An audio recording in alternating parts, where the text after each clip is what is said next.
سلام دوستان، روزتون بخیر. امیدوارم هر جا هستین سالم و سلامت باشین. به جلسه 37 از کتاب یه دیکلیم آیک خیلی خوش اومدین.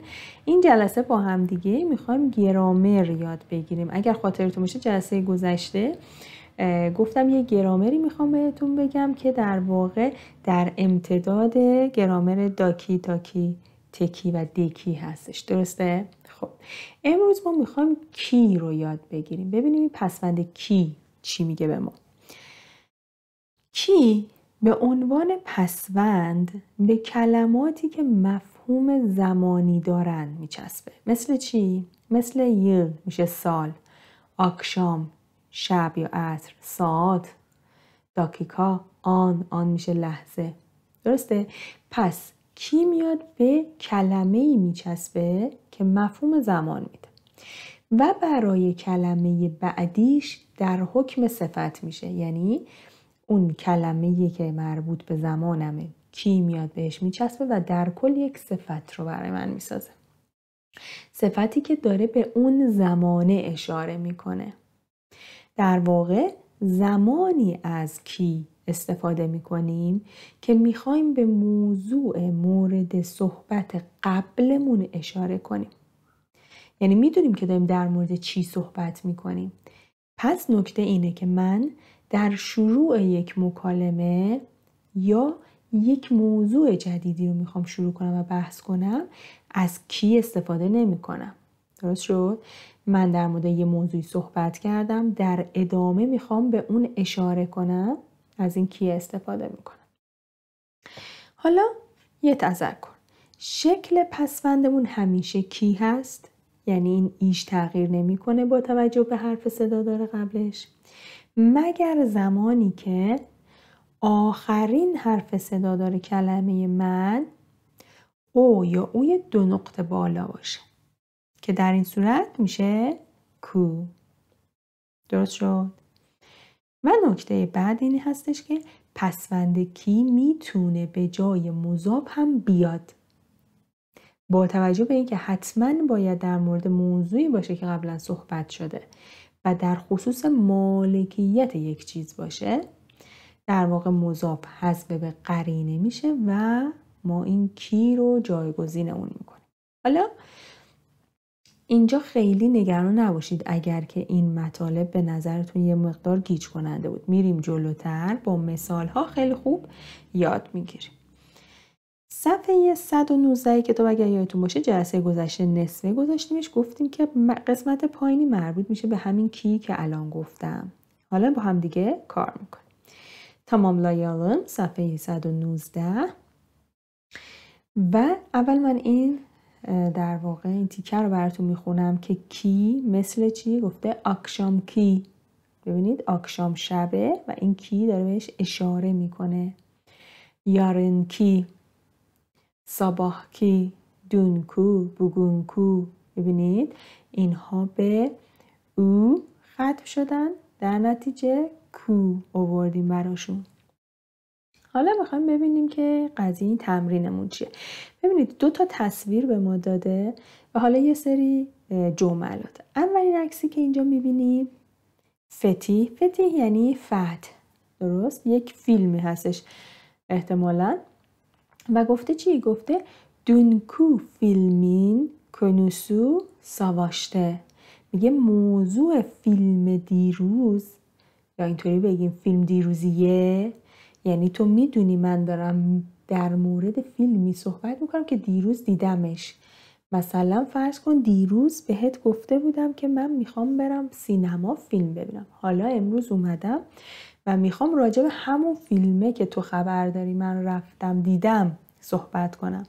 پس میگم دونکو فیلمین کنوسو ساواشته. موضوع فیلم دیروزیه جنگی بود، جنگ بود. ساواش میشه جنگ. درست؟ یا اینجا دوباره یه تصویر دیگه داریم. دون درنک. بچه دون که میشه عروسی، درسته؟ درنک هم میشه مثلا اجتماع. حالا دون درنک یعنی همین چیزی که ما الان داریم، مراسم و تشریفات عروسی انجام میدن. میگه بوگونکو فیلم کمدی. فیلمی که امروز داشتم میدیدم، فیلم امروزیه کمدی بود. درسته؟ پس من در مورد این که میخوام امروز یه فیلمی ببینم صحبت کردم. حالا دارم میام بهت میگم موضوع فیلم کمدی بوده، ژانرش کمدی بود. درست شد؟ میخوام این در واقع جملات رو کامل کنیم. اولین چیز به ما چی گفته؟ خودش کامل کرده. گفته akşamki فیلم güzel miydi؟ فیلم شبه، اون فیلمی که رفتین شب دیدین خوب بود. güzel یعنی زیبا بود، خوب بود، پسندیدیش. بعدی öğleden sonra ki derse girecek misin؟ آیا در کلاس بعد از ظهر شرکت میکنی؟ ببین من دارم در مورد کلاسی صحبت میکنم که قرار بعد از ظهر تشکیل بشه. درسته؟ دارم به زمانش اشاره میکنم. زمانش مهمه برام. درست؟ آیا در کلاسی که قرار بعد از ظهر تشکیل بشه شرکت میکنی؟ منظور من کلاس فردا نیست، یا کلاسی که الان میخواد تشکیل بشه نیست، کلاسی که قرار بعد از ظهر تشکیل بشه. درسته؟ پس من یک هدفی دارم توی سوالم. بعدی dünkü gazeteleri okudun mu؟ روزنامه های دیروز رو خوندی؟ درسته؟ دارم زمان روزنامه ها رو محدود میکنم به دیروز. کاری ندارم مثلا بگم روزنامه های هفته گذشته، نه، روزنامه‌ای که من مد نظرمه روزنامه دیروزه. پس dünkü، این کوه میاد در واقع به شنونده میفهمونه که من تأکیدم روی زمان دیروز هست. بعدی bugünkü filme gitmek istemiyorum. من نمیخوام به فیلم امروز برم. فیلمی که امروز قراره اکرام بشه یا قراره مثلا دوستان برن، ولی من نمیخوام امروز برم. ممکنه بخوام فیلم فردا رو برم، ولی امروزیه، اون فیلمی که مال امروزه رو من نمیخوام برم. و yarınki şenlikte hangi sanatçılar var؟ میگه که توی جشنواره فردا کدوم هنرمندا هستن؟ sanatçı میشه هنرمند. درسته؟ sanatçılar هنرمندان. شنلیک میشه جشنواره، اون هم که حرف اضافه دره. پس میگه تو جشنواره‌ای که فردا هست کدوم هنرمندا تشکیل میشه؟ کدوم هنرمندا حضور دارن؟ یعنی چی؟ من تأکیدم روی این هستش که جشنواره فردا. ممکنه ما یه جشنواره داشته باشیم که مثلا 1 هفته زمانشه.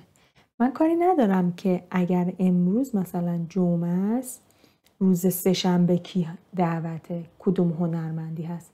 اون سوال من، اون چیزی که برای من مهمه اینه که فردا که شنبه است کدوم هنرمند هستن. پس من میگم yarınki şenlikte hangi sanatçılar var؟ کدوم هنرمندا فردا هستن. تأکیدم روی فرداست. اوکی؟ پس من میخوام یک در واقع کلمه‌ای که به زمان مربوط میشه رو بولد کنم تو جمله‌ام، تأکید کنم روش که شنونده بدونه سوال من، حرف من در مورد این هستش که زمانه برام مهمه. از این کی استفاده میکنم. حالا صفحه 120 یه اینجلیلیم داریم که در واقع به ما داره مثال میزنه. مثالمون برمیگرده به اون قسمتی از گرامر که من براتون توضیح دادم و برمیگشت به در واقع ضمیر ملکی، به مالکیت. حالا الان اینجا با هم دیگه تمرینش میکنیم. گفته چی؟ گفته benim telefonum cebimde، Ahmet'in telefonu elinde. یعنی چی؟ میگه تلفن من در جیبم هست، تلفن احمد تو دستشه. درست؟ حالا میگه من به جایی که بیام بگم آحمتین تلفنو، میام میگم آهمتین کی. این کیه داره اشاره میکنه به این تلفنه، داره اومده جانشینش شده. درسته؟ به نوعی ما میگیم حذف به قرینه شده. تلفنی رو حذف کردیم، به جاش کی آوردیم. تو فارسی هم همینه. من میگم تلفن من تو جیبمه، مال احمد تو دستشه. دوباره نمیام بگم تلفن احمد تو دستشه. درسته؟ ما هم حذفش کردیم. و اینجا هم همونه. وقتی مالکیت یه چیزو داریم میدیم به حالاش کسی یا شخصی، من میتونم اونو حذف کنم و به جاش کی بیارم. اما این طرف رو هم باید حواستون باشه که من میگم آهمتین. یعنی چی؟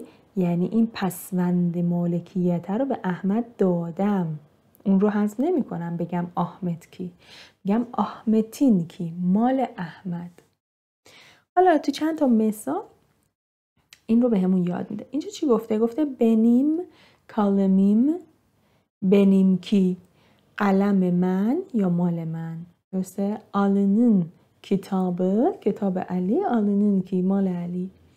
حالا اینها رو با هم دیگه حل میکنیم. اولین عکس که عکس یه پاک کنه. گفته بو سیلگی بنیم، این پاک کن مال منه. سنین سیلگین نرده، پاک کنه تو کجاست؟ ببین سنین رو آورده، مال تو، سیلگی رو هم آورده که میشه پاک کن. این هم که پسوند ملکیه برای دوم شخص مفرد. میگه پاک کنه تو کجاست. حالا به جای این که من بیام بگم سنین سیلگین، جمله‌مو یه لول میبرم بالاتر. میگم چی؟ بو سیلگی بنیم، این پاک کنه منه. سنین کی نرده، مال تو کجاست؟ اینجا سیلگین رو در واقع حذف کردم و به جاش چی آوردم؟ به جاش کی آوردم. درست شد؟ تو دومین جمله گفته بیزیم اولموز دکتر، پسر ما دکتره. سیزین اولونوز نیشیاپیور، پسر شما چی کار است؟ چی کار میکنه؟ درسته؟ سیزین اولو، این نوزم که مال شما. گفته بیزیم اولموز دکتر، پسر ما دکتره. حالا ما باید چی کار کنیم؟ سیزین رو میاریم به جای اولونوز. درسته؟ باید کی بیاریم. پس میشه سیزین کی نیشیاپیور، مال شما چی کار است؟ پسر ما دکتره، پسر شما چی کار است؟ مال شما چی کار است؟ Sizin anahtarınız burada. Ömer'in anahtarı nerede? خب میگه کلیدای شما، کلید شما اینجاست. کلید عمر کجاست؟ پس میشه sizin anahtarınız burada. Ömer'in کی nerede؟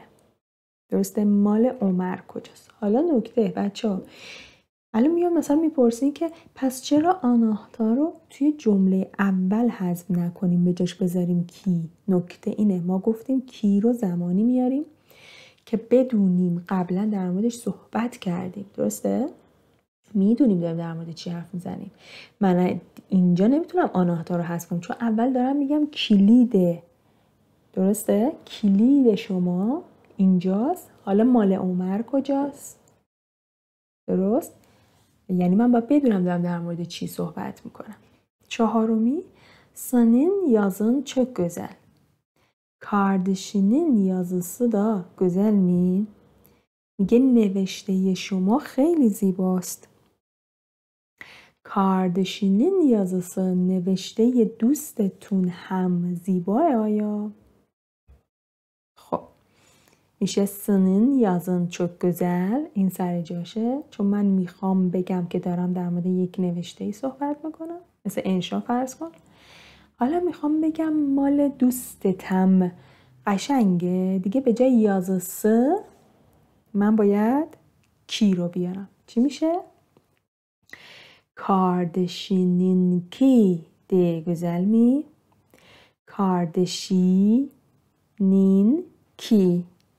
درسته؟ کاردشین یعنی دوستت. این ایه پسوند مالکیت، این نه میانجیه و این کی هم که به جای یازاسه اومده. یازاسه. درسته؟ پس میشه نوشته شما یا انشای شما خیلی قشنگه، مال دوستت هم قشنگه. درست؟ به جای yazısı کی آوردیم. و آخرین جمله benim odamda koltuk var. Onun odasında koltuk yok. میگه چی؟ میگه که تو اتاق من مبل هست، تو اتاق اون مبل نیست یا صندلی نیست فرض کن. حالا میخوام جمله رو بازنویسی کنیم. میگیم benim odamda koltuk var. تو اتاق من مبل هست، این مبله.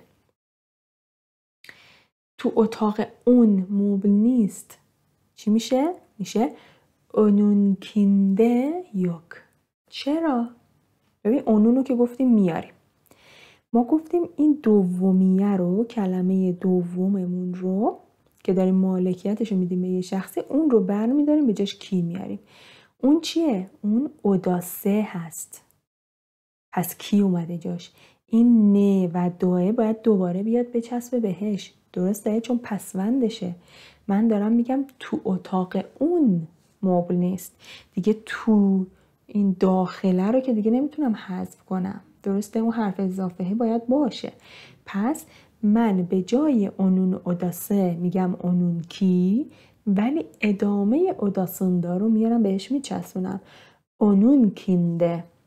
حالا چرا به جای دا شده؟ چون که ما اینجا ای داریم. این نم که میانجیه. درست شد؟ خب این از این. صفحه 121 یه دینلیلین داریم که در واقع در مورد فیلیز و مهمت یه سری اطلاعات به ما dade. ما باید اون رو گوش کنیم و بعد بیایم این جدول رو پر کنیم.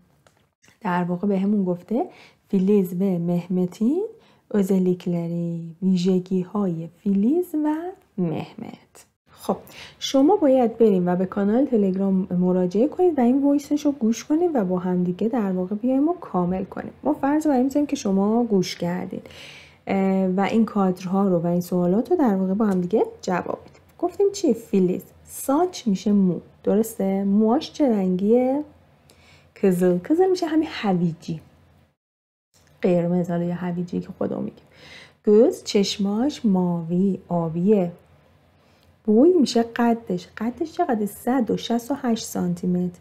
168 کیلو یعنی وزنش چقدره؟ 59 کیلوه. ایتیم میشه در واقع آموزش. این که چه تخصصی داره، چه مدرکی داره. اوکی. یونیورسیته مزونو یعنی فارغ التحصیل دانشگاهه. مزون میشه فارغ التحصیل. و مسلک یعنی شغلش آووکات که وکیل هستش. مهمت چیه؟ موهاش سیاهه، چشماش قهوه‌ایه، قدش 178 که میشه 178، وزنش 78 78 و تحصیلاتش یونیورسیته مزونو، باز هم جفتشون از دانشگاه فارغ التحصیل شدن و مسلکش یا در واقع شغلش هم öğretmen هستش، یعنی معلمه. البته که پوششی که برای مهمت برای ما گذاشتن پوشش معلمی نیست، حالا میتونه پرستار یا پزشک باشه، ولی خب به هر حال توی در واقع وایسمون به ما گفت معلم. حالا میریم و این جملات رو با هم دیگه کامل میکنیم. اولین جمله‌ای که ما گفته فیلیزین saçları سیاه مهمتینکی kahverengi. اینجا یه اشتباه داره که خب موی فیلیز سیاه نبود، درسته؟ کزل بود، قرمز بود. پس من اینجا اینو براتون اصلاحش کردم. فیلیزین saçları kızıl مهمتینکی سیاه. مال مهمت سیاه. دومی چی؟ فیلیزین gözleri چشمای فیلیز ماوی آبیه. مال مهمت چه رنگیه؟ میشه مهمتینکی kahverengi. دیگه نگفتیم مهمتین gözleri، درسته؟ به جای اون gözleri این کی رو بردیم، دیگه چشم رو حذف کردیم. چشمای فیلیز آبیه، مال احمد قهوه‌ایه. ببخشید مهمت قهوه‌ایه. خب فیلیزین boyu یعنی قد فیلیز 168 سانتیمتر. مهمتینکی مال مهمت یعنی همون قد مهمت 178 درسته 178 سانتی متر. چهارمی فلزین کیلوسو یعنی وزن فیلیز درسته. فیلیز چند کیلو بود؟ 59 کیلوه. 59 مهمتینکی یعنی مال مهمت یا در واقع منظورمون همون وزن مهمته 78. و آخری فلزین مثلی یعنی شغل فیلیز آووکات وکیل مهمتینکی مال مهمت معلمه یعنی شغلش معلمیه. درست شد؟ خب این از این. بچه باز هم من تاکید میکنم که شما این گرامرها رو خیلی خیلی خوب بخونید، چون که تا الان تمرینی بابتش نداشتیم ممکنه از ذهنتون در واقع فرار باشه و از ذهنتون بره. برای همین تمرین روش زیاد بکنید، شده چند بار این ویدیوها رو ببینید تا قشنگ تو ذهنتون جا بیفته. و برای اینکه مطلب بیشتر نشه من همینجا این جلسه رو تموم میکنم تا شما برید و در واقع یه دوره بکنید رو درس. جلسه آینده انشالله ادامه درس 6 رو با هم دیگه خواهیم داشت. و قبل از خداحافظی طبق روال معمول سابسکرایب فراموشتون نشه، ویدیوهای ما رو لایک کنید، بر دوستانتون شیر کنید تا اونها هم بتونن استفاده کنن. تا جلسه آینده خدا نگهدار.